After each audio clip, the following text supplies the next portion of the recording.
Hi friends, ಇವತ್ತು ನಾನು ಮೊಟ್ಟೆ ಚಾಪ್ಸ್ ಮಾಡ್ತಾ ಇದ್ದೀನಿ. ಮೊಟ್ಟೆ ಒಂದು 8 ಮೊಟ್ಟೆ ಬೇಯಿಸ್ಕೋಬೇಕು. ನಾನು ಇವಾಗ ಬೇಯಕ್ಕೆ ಹಾಕ್ತಾ ಇದ್ದೀನಿ. ಬೇಯಿಸ್ಕೊಂಡ್ಮೇಲೆ ಅದನ್ನು ಸಿಪ್ಪೆಲ್ಲ ಹಿಡಿದ್ಬಿಟ್ಟು ಸ್ವಲ್ಪ ರೋಸ್ಟ್ ಮಾಡಿ ಈಗ ಗ್ರೇವಿ ಮಾಡೋದು ಹೇಗೆ ಅಂತ ಹೇಳ್ತೀನಿ. ಗ್ರೇವಿ ಮಾಡ್ಕೊಳ್ಳೋಕ್ಕೆ ಸ್ವಲ್ಪ ಎಣ್ಣೆಲಿ ಫ್ರೈ ಮಾಡ್ಕೋಬೇಕು. ಸ್ವಲ್ಪ ಎಣ್ಣೆ ಬಿಡ್ತಾ ಇದ್ದೀನಿ.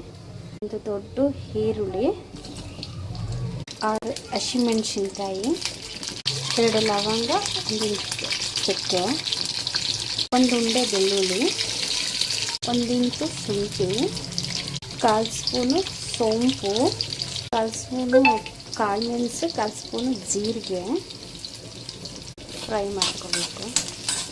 ಹುಳಿ ಟೊಮೊಟೊ ಚಿಕ್ಕದು 2, 1 ಕೊಡೆ ಮೊಟ್ಟೆ ಬೇಯಕ್ಕೆ ಹಾಕಿದ್ದೀನಿ, ಬೇಯ್ತಾ ಇದೆ ಮೊಟ್ಟೆ. 1 ಹಿಡಿ ಕೊತ್ತಂಬರಿ ಸೊಪ್ಪು, 1 ಹಿಡಿ ಪುದೀನ ಸೊಪ್ಪು, 1 ಬೌಲು ತೆಂಗಿನ ತುರಿ ರೋಸ್ಟ್ ಆಗಿದೆ. ಇವಾಗ ಇದನ್ನು ಮಿಕ್ಸಿ ಜಾರ್ಗೆ ಹಾಕಿ ನುಣ್ಣಗೆ ರುಬ್ಕೋಬೇಕು. ಸ್ಟವ್ ಮೇಲೆ ಪಾತ್ರೆ ಇಟ್ಟಿದ್ದೀನಿ, ಎಣ್ಣೆ ಹಾಕ್ತಾ ಇದ್ದೀನಿ.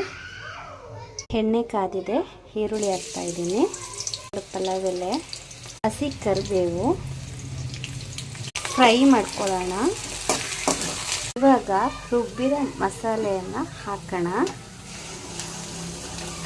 ಮಾಡಿರುವ ಖಾರದ ಪುಡಿ 1 ಸ್ಪೂನು, ಕೆಲವರು ಧನಿಯಾ ಪೌಡ್ರು, ಚಿಲ್ಲಿ ಪೌಡ್ರ್ ಹಾಕ್ತಾರೆ, ಬಟ್ ನಾವೆಲ್ಲ ಹುರಿದು ಪೌಡ್ರ್ ಮಾಡಿರೋದಿದು. 2 ಸ್ಪೂನ್ ಖಾರದ ಪುಡಿ ಹಾಕ್ತಾಯಿದ್ದೀನಿ, ಯಾಕೆಂದರೆ ಮೆಣಸು ಮತ್ತು ಮೆಣಸಿನ್ಕಾಯಿ ಎಲ್ಲ ಹಾಕಿದ್ದೀವಲ್ಲ, ಖಾರಕ್ಕೆ ತಕ್ಕಷ್ಟು. 1 ಲೋಟ ನೀರು ಹಾಕ್ತಾಯಿದ್ದೀನಿ ಮಿಕ್ಸಿ ಅದೇ ಜಾರಲ್ಲಿ. 1/4 ಸ್ಪೂನು ಅರಿಶಿನದ ಪುಡಿ, ರುಚಿಗೆ ತಕ್ಕಷ್ಟು ಉಪ್ಪು ಹಾಕ್ತಾಯಿದ್ದೀನಿ. ಮೊಟ್ಟೆ ಬೇಯಿಸ್ಕೊಂಡು 1 ಮೊಟ್ಟೆನ 2 ಭಾಗ ಮಾಡಿಟ್ಟಿದ್ದೀನಿ. ಇವಾಗ ಇದನ್ನು ಫ್ರೈ ಮಾಡ್ಕೊಳ್ಳೋಣ. ಎಣ್ಣೆ ಹಾಕ್ತಾಯಿದ್ದೀನಿ, ಕಾದಿದೆ. ಅರಿಶಿನದ ಪುಡಿ ಸ್ವಲ್ಪ, 1/4 ಸ್ಪೂನು ಉಪ್ಪು, 1/4 ಸ್ಪೂನು ಚಿಲ್ಲಿ ಪೌಡ್ರು, ಬೇಯಿಸ್ಕೊಂಡಿರೋ ಮೊಟ್ಟೆ ಹಾಕೋಣ.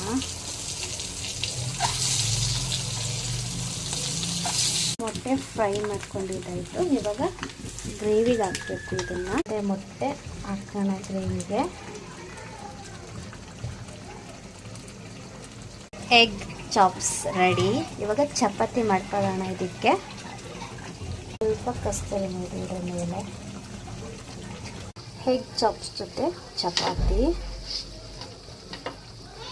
ಮೊಟ್ಟೆ ಚಾಪ್ಸ್ ರೆಡಿ.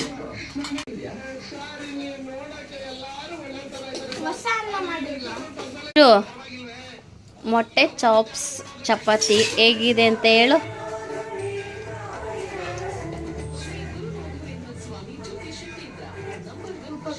ಸೂಪರ್.